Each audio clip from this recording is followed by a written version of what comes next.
Exam सुट्टी असणार ना, लेखी परीक्षा तोंडी परीक्षा, तर त्या दिवसापर्यंत तुमचं सगळं शिवून तुम्हाला घालून येता आलं पाहिजे, एवढं एक्सपर्ट तुम्हाला व्हायचं.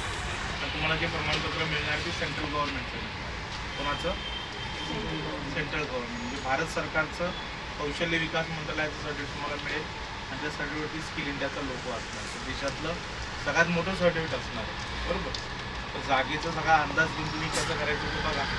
पण हा एरिया कसा मोठा आहे, खूप लोकं विचारले आणि ॲडमिशन पण खूप होती. कारण कळंबोली गाव आणि कळंबोली कॉलनी आणि कळंबोली कॉलेज अजून सगळा सेंटर प्लेस आहे आपलं हे.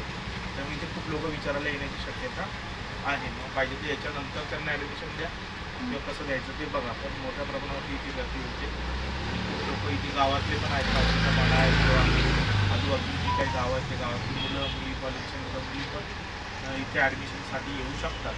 शक्य असेल तर कॉलेजमध्ये जर तुम्ही जाऊन सांगितलं तर कॉलेजमध्ये पण खूप मुली डायरेक्ट रूम पण तुम्हाला मिळेल आणि कॉलेजमध्ये सुद्धा वेगळे क्लासेस सुरू होऊ शकतात. दोन्ही कॉलेज आहेत इथे.